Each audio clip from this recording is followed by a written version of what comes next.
back.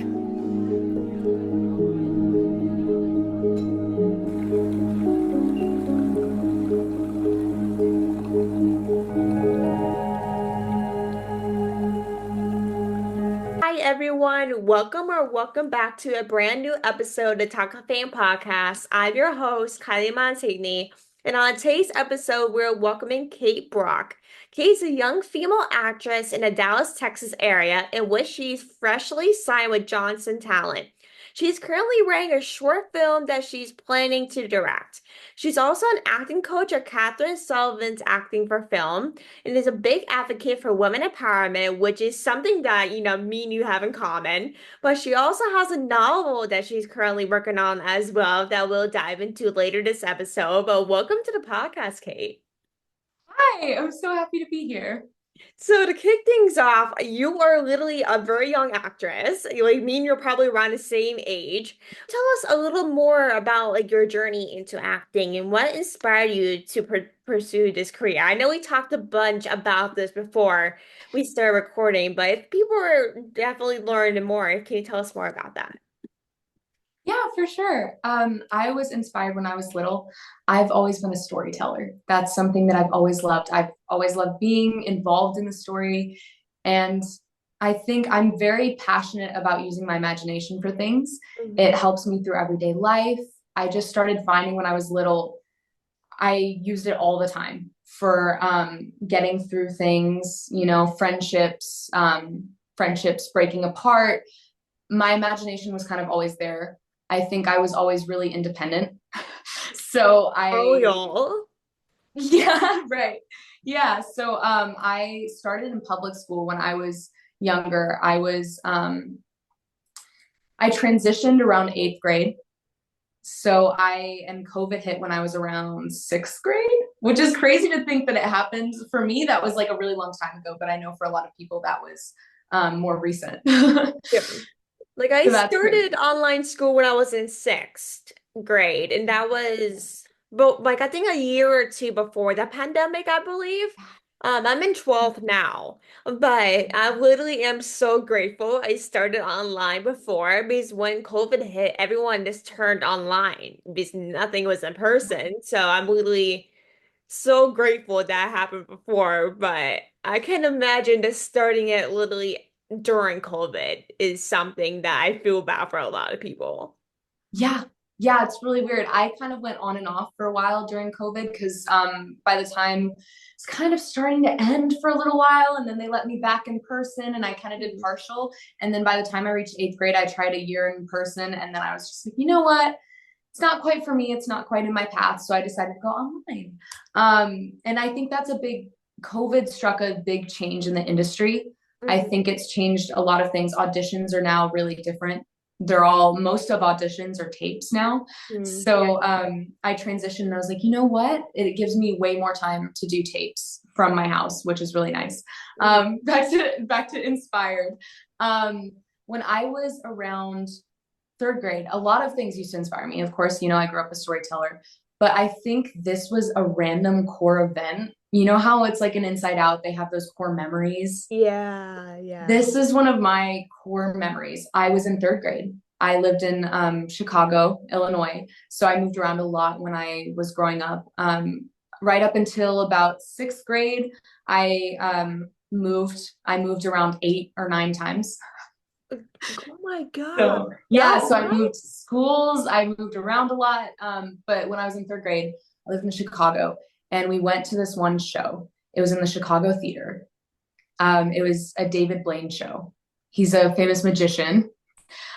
He's known for holding his breath underwater for like 10 minutes and like 50 seconds or something. It was some kind of world record for a while. And I was super excited. I did theater back then. And I remember we were at the show and it came time he was trying to call up a volunteer and my little hand just shot right up and I was like back in the crowd, so I wasn't in one of like the first couple rows. I There was like no chance. I was kind of near the aisle but not really. So I Hmm. had my little brother next to me. I had Jack. He's a lot older because he's a year older than me, but at the time we were both really little. And I remember he wanted to be a magician. That was his thing back then. And he was pointing at me because we were super close and he knew that I loved being on stage and everything. He pointed at me, and for whatever reason, by whatever luck, he called on me from the stage and the camera came across to me and I went up on there and I just remember the feeling that I got. It's like an indescribable adrenaline rush feeling. And I just kind of, every actor wants this feeling. It's kind of the blackout feeling when you get in front of a camera or an audience. You just become this sort of energy. I don't know how else to describe it. It's this light energy feeling. And it was phenomenal. I just started talking. He gave me a mic and I started talking and we did card tricks in front of like the whole of Chicago theater, which is a huge theater. Um, Theater is it kind of like something like big, but not like gigantic. it's a gigantic theater. It's known as one of, I don't quote me on that, but I think it's one of the largest theaters in the US. Oh, So oh it's my like God, you're so Chicago lucky City. then. I was very lucky. He had a young daughter. So I think for some extent he reminded me of her. And I remember afterwards, he didn't post much. He went on a tour. So he was touring. He didn't post many pictures, but he posted a picture of me and him in front of the audience. That was the one Oh he my chose to God, post back that's so then. It's cool. gone now, but if I like send it over to you, you would see it. It's like one of my earliest posts on my Instagram was a screenshot from that. And it's just us in front of like the entire audience behind us. And it was on Google for a while. I think you can still find it and Google it. Um, and I remember he took me backstage after and had me meet all the people back there. And he signed a bunch of cards for our whole family. And he took extra time with us. And that was when I think, too, I realized that I could really do it and that it was a possibility. That it seems like it's such a, the film world seems like such a mystery, especially coming in. It's like, oh, there's little to no chance that I'm going to make it or actually be able to do something. And that was when I think one of the times I realized that I could do it and I could be happy doing it. And I became obsessed with it ever since. Like, I'm like so surprised that he literally took that much time for you guys literally after. Like, not a lot of people, especially Mhm. celebrities, for Right. Yeah. example, that take that much time. Maybe it like it's a meet and greet or something, then it's maybe a different story. But to invite you guys backstage and spend a lot of time with you guys, besides you going on stage, like not a lot of people do that. It's very rare. Yeah. He was very kind. I know there's some kind of news about him now. I don't know much about it, but back then he's so kind, genuinely. And the fact that he did that and like pulled us back, and it was just for us. It wasn't like he was advertising it to everyone else, like, look, I'm doing this. Mhm. It was very, for me and my brother, it was an inspiring moment. It was one of the moments growing up that I was like, you know what? I want to do this. This is what I want to do, to meet people like this. I think the good outweighs the bad. I genuinely do. I think the good people you meet and the connections you make and the experiences you hold for a lifetime, they outweigh the negatives. So that was really special. And I know he did close up magic for a bunch of people, like a ton of people. There was like Katy Perry and like just random celebrities that he'd go and do close up magic for. And yeah, I just felt really special, especially as a little kid. I was like, after the show, I was crying, and they said no photography in the theater, but of course, my family was Of like trying to course, get you a have picture, of to. Like, course, you just have to because sneak it you up. know, yeah, and they weren't going to stop them, so they got some video of it, and I remember I watched it back later, and I would watch it with my family, and I was really well spoken. I was told early on that I was a well spoken kid. um, so then Yeah, that's ever the since best then, compliment anyone can give you, honestly. right, yeah. So I think that was one of my core moments that genuinely, because it's hard to pinpoint something, but if I had to, that was one of the things. Like that is something that he really didn't have to do, but did anyway. Because Yeah, if he had, like usually with parents are celebrities, they're like, oh my gosh, this person's probably around the same age as my son or daughter. Like, let's bring up a, because they usually picture the people they bring up on stage are similar to their kids as their kids. So they're like, if this were right. my Yeah, kid, I will bring them up on stage and make them feel special and hang out with them for like a couple minutes after. It doesn't Yeah. matter what you do for a living. It's a matter of treating people like you've been friends for years. Yeah. And it's great that you have that experience because it's like not a lot of people take time to actually talk with you after the show. Usually they're just like, okay, here's 5 minutes during the show, and that's it. They go on with their lives and they go on different shows and do whatever after the show. But that's not exactly what he did. He at least took the time to talk with you guys and hang out with you guys after the show. And that's a big special moment that he actually did something like that because not a lot of musicians or whatever do that actually after the shows. Those moments I think make the industry for me. I think that that magic is what keeps the industry alive. I think it keeps people alive. That's why too storytelling is so important for me because I would remember I had friends who had grandparents or friends in the hospital that would be watching TV and that would take them away from reality for a little bit. I remember that was, of course, I love acting because it's something that I naturally, I love it. There's something about it. But another reason, if I had to have another reason, it's the feeling that people get from it and the help that it gives people to escape from reality for a little while. Because you never know what someone's going through. I always, my thing was always drama acting. I started with drama. That was one of the things that I loved was that intense, passionate, the feeling I got from it was unreal. So I started with that. And then people a lot of times they'll ask me, hey, why do you love drama so much? Because it's, it's crying and it's these intense emotions that a lot of times people want to shy away from. Mhm. And I always say, I love watching it and being involved in it because when I watch it on a screen, it makes me feel less alone. It makes me feel like, oh, they understand Like this you person. understand why I actually want to be in drama. You just find more Exactly. inspiration. Yeah. When you watch, and I feel like it gives people a representation of themselves on screen because, life isn't always perfect. And instances in life, you're not always happy or you're not always joyful. So I feel like since acting is such a comforting space, even if it takes you away for a little while, I feel like there's a level of that comforting space that should be, oh, I see myself on that screen. I've been going through this situation and I don't know who to turn to because maybe they don't have a lot of friends, or maybe I am going through something with, I don't know, just health or friends or environment. And you can feel kind of trapped and alone in those moments. I think too, a lot of my friends, without calling them out by name, I have a lot of actor friends that we get, we feel alone sometimes because we're different or we feel weird or strange and we're really hard on ourselves. A lot of actors, I think, are. Hmm. Um, and you see there are a lot of movies that are concepts are around that. Hmm.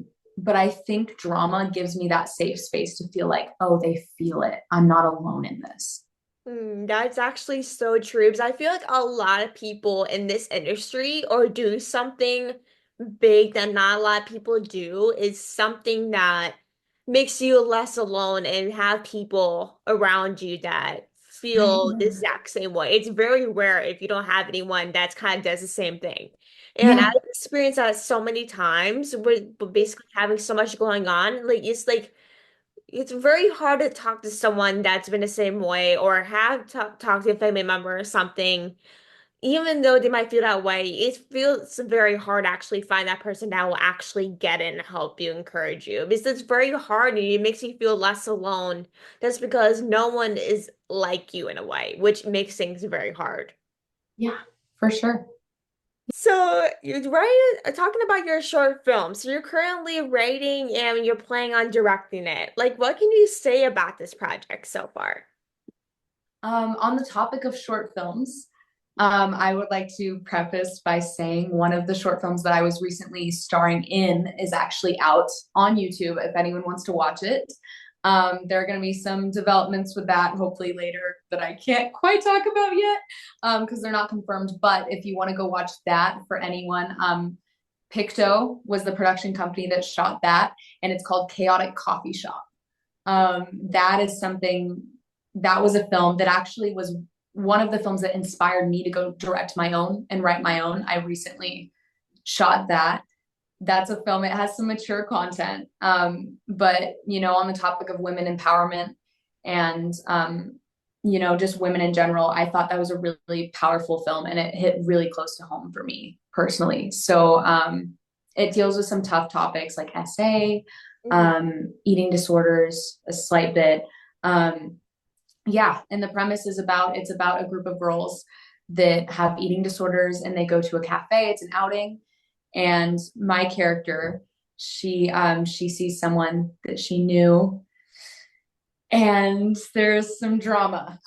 So I won't say anything else about it as not to spoil it, since it's shorter, but anyone who wants to look at my work, that was an intense drama that I had to film, and I loved every second of it. The crew was so supportive. The director was Sean Cunningham. He was the sweetest, coolest, most smart director I've ever worked with. He's so cool. And I appreciate getting to be a part of such an impactful project. So there's that. And then after that, I was inspired. My novel that I've been writing for a long time, that's in the works, it's called Isolating Fears. It's a psychological thriller. Yeah. It's kind of like a dystopian, like Hunger Games meets, I guess you could say Midsummer with Florence Pugh. So Oh it's my God, a that's little freaky, but that's the one that I'm writing. And then that also inspired me. I was like, you know what? I'm kind of interested in, and to fill my resume. And in general, I just had this idea pop into my head. And it's called The Boy Who Lived in the Circle House. Oh my God, I'm so excited for these now because I'm into like thriller type of books. So that is something that I'm literally want to read. So let me know once it's out so I can Oh, definitely I read. will. I Because that is definitely something will. that I literally probably will become obsessed with, probably because I'm a big book person. So that is something that, I mean, who doesn't like books? I mean, Yeah, this is for about sure. like, do you Yes. have a favorite book? Okay, I'll go to that. I have to go back. The short film is about to answer your previous question, because I ramble a lot. I have ADHD. So No, I naturally get it. I do the same thing. I go up and down.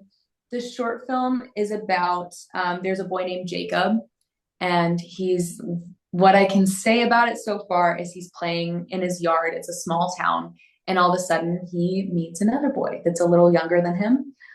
This other boy is walking down the street, and they meet and they kind of become friends.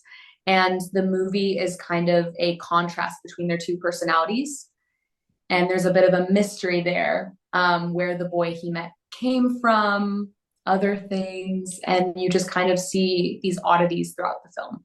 And then the end makes things make more sense. It's also a little bit open to interpretation. So that's my little preface. I won't spoil too much of it. But we're set to film that very soon. I have a crew set together, some of my friends that are in different parts of the industry, that are also actors themselves, that are willing to help me put that into production. Awesome. At least you got a bunch of people so that are actually committed so you don't have to actually die for people. Right. Yeah, that's a really hard part. I think that's an important subject, is, getting the connections is a very important part of the industry, I think. Is, when you have friends that are in those acting classes that also do other things, like I'm interested in writing and acting. Acting's obviously my core thing, but I also love to write. And so I have some friends that are, oh, I love to act, and I also love to film, or I love to I would want to produce, or I like music. So I have people that will also be simultaneously going to school. That's the great part about acting. And I think the class that I'm in as well, and my friend group, is that as actors, we're used to being other people and making those connections, and learning a variety of skills. So I know different friends that'll be doing two things, and they can help me with my thing. So, If I and I'll help was them with in them. charge of that sort of thing, I would lose my mind no matter what. Yeah, it's stressful. It's very chaotic. And the studio that I work at can be very chaotic. It's always rewarding, though. I mean, it's always it's just this feeling, this adrenaline feeling that you get. There's nothing like it. It's making dreams come true. It's inspiring little kids to go act. Mhm. It's inspiring the next generation, and the creativity that goes into that studio is crazy. I won't, but I could go on for hours just about the creative things that I've witnessed at that studio that I bet no one else in my age range, or a lot of people just in general, couldn't say they've ever experienced. Some crazy things have happened at that studio for scenes, method acting, other things. And I think that's what I love being involved in. I love the chaos because it inspires me in ways to write, to do other things. Like I'm the same way. Like you mean that's how you grow as a person and as an actor. Like I'm For the type of sure. person that loves to work with younger kids in For sure. different ways, whether it's actual job or it is something to do. I mean, like working with kids and helping them, inspiring them is honestly the reason what you do every single day in helping inspire the younger generation, maybe actors or something. Yeah, And that is something that I know a lot of people are passionate about as well. But to do that for like a living, that is something that I know you love, and that's something that, makes my life a whole lot sweeter is working with younger kids. for sure. Yeah. It's um it's amazing. There's some parts of it that are just, it's beautiful. When you see, I think one of the things being an acting coach of that studio, that's the most rewarding is when you help another actor and you see them click, you see them have a breakthrough. That's one of the things I love about it. And we have all the different levels of that studio, and each level focuses on a different part of acting. And Mhm. then by the time you're in masters, you collect all of them. We like to say they're like tools in a toolkit. And then you can use them for each scene you do. If you're doing an audition, or um, just in general, any scene that you do. Or we have a lot of people that have thrived from that studio. So we have stars that have come out of that studio. It's an amazing place to work and to be. That I love it. So to wrap up this episode, like what's next for you in your career? I know you mentioned some of it before, but to give it more in depth, like what's next for you and your career? Yeah, I would say doing as many auditions as I can and putting myself to work as much as I can. I think for me, I always like to be working on something. I'm always doing something towards my career. Mhm. And I think it's really important, just as to mention, um, empowering other women in the industry, because there are so many standards and dumb social media things. And I think letting people breathe and seeing that people are human, actors are human, writers are human. And I think communicating and connecting with people, that's something that's in my future, is connecting with people. Those imperfections in film, that's what makes some of it worth it as well. Like watching a film and knowing that this character isn't perfect, but that's what makes him human. So I think that's something important to remember. um, yeah, I think that's what's next for me, is just empowering other actors and working really, really hard. That's literally, if someone asked me that question, that is exactly what I was gonna say. Like, I'm the type of person that works their butt off no matter where I'm at, whether I'm on vacation or what. I'm always doing something. And you have to love it to do it every single day. Like, you grow by doing many different things, and that's how you get big, is working your butt off every single day. I know a lot of people oftentimes just do it for the money, but you really have to do it actually for the love of it rather than the money part. And to empower others and to gain new connections while doing it is also a plus, don't get me wrong. But to empower each other as an industry, especially entertainment, it can be a very hard industry. That's the Yeah, most important thing. that's And hard. I think that's probably one of the most key points in that. It's really hard. I think you have to really have a heart for it to keep going. You have to really love it, because I think there's a misconception that, oh, it's about money or it's about fame. It's not about it at all, because once you really, and I think actors and people that really devote their time to it know that once you get up in that environment, you know that, because there's almost no chance that you're going to continue with it if you're just doing it for money or you're just doing it for this. Because most of the time, I would say most actors out there barely get paid. And a lot of it is about making connections and making sacrifices and doing stuff unpaid, so that in the future you have those friends and you have that magic and you have those connections. So I think it's just having the heart for it and staying in it and finding wherever you can be involved in it, wherever you can do it.